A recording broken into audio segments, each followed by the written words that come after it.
Сәлеметсіздер ме, балалар? Балалар, бүгін біз сіздермен қазақ халқының ұлттық ойындарымен танысып, сол ойындардың сіздермен бүгін ойнаймыз. Балалар, айтыңдаршы, сіздер асық ойындарын білесіңдер ме? Иә. Неше мен де қазір сізге көрсететін дорбаның ішінде асықтар бар. Қараңдар, балалар, мыналар не бізде? Асықтар. Балалар, мен сіздерге қазір қазақ халқының асық ойыны қалай келгені жайлы айтып беремін. Бұрындары ерте заманда біздің ата-бабаларымыз 4 түлік малдың ішінен ең ұсағын таңдап, қой, яғни ол мал, қой малын таңдап, оның сүйектерінен осындай асықтар жасаған. Осы асықтарды жуып, кептіріп, ата-әжелері өздерінің немерелеріне ойнауға берген. Осы асық ойындарының ішінде ең танымал балалар сүйіп ойнайтын ойынның бірі ол хан талапай ойыны, балалар. Қайда бірге қайтайықшы? Хан талапай. Хан талапай ойынын бүгін сіздермен қазір ойнаймыз. Ойнауға дайынбыз ба? Ендеше ойын ережесін мұқият тыңдаңдар. Бұл ойынды бізде қазір қыздар ойнайды, ал ұлдар бізде көрермен болады. Ендеше ұлдар, сендер көрермен болғандықтан мына жерге жайғасып қыздарға қарап отырыңдар. Отыра қойыңдар. Ал қыздар, ойын ережесін сіздерге түсіндіремін. Хан талапай ойыны шарты бойынша осы дорбаның ішінде асықтар болады. Бұл асықтардың ішінде қызыл асық, ол бізде ең басты асықтың бірі, ол бізде хан асық. Кімге осы хан асық түссе, сол ойынды бірінші бастайды. Жақсы ма? Мен қазір асықтарды ортаға шашамын. Сол кезде сендер асықтарды тез-тез өздеріңе жинап аласыңдар. Жақсы ма? Ары қарай жинап алғаннан кейін ортаға 4 асықтарды тігіп, сол асықтарды сендер қолдарында қалған асықтармен атып, бұл ойында көп асықты ұтып алуға тырысасыңдар. Кестік па? Ендеше хан талапай, хан талапай, ойынымызды бастаймыз. Тамаша.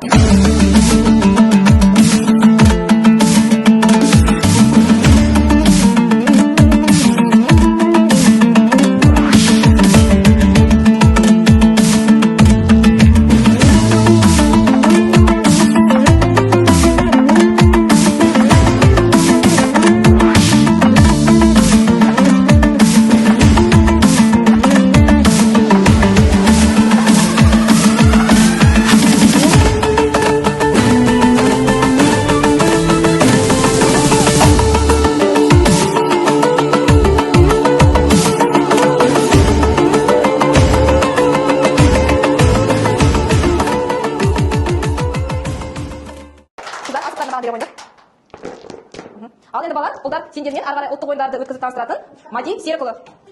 Сәлеметсіздер ме оқушылар? Бүгінгі ұлттық ойынның бірі атпен. Қандай ұлттық ойындар білесіңдер сендер? Жоқ, атпен шапқанда бәйге бар, бізде көкпар бар, және теңге ілу. Тағы да басқа жарыстар көп бізде білесіңдер, иә? Қазір біз осы атпен теңге ілу ойынын ойнап көреміз, иә? Түсінікті ғой? Қазір мен сендерге түсіндіремін ойынды. Сендер осы атқа міну керексіңдер. Екеуін жарысасыңдар. Сосын теңгемізді дорбамызды алып, қайтып әкелу керекпіз бастаған жерімізден. Түсінікті ғой? Иә.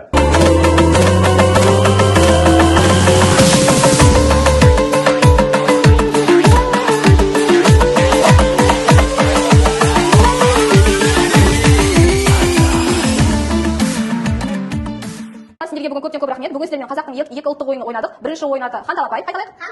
Және де екінші ойынның аты теңге ілу. Қалай, ойын сіздерге ұнады ма? Тамаша, сендерге көптен көп рахмет. Бүгін өте белсенді болдыңдар. Келесі кездескенше сау болыңыздар.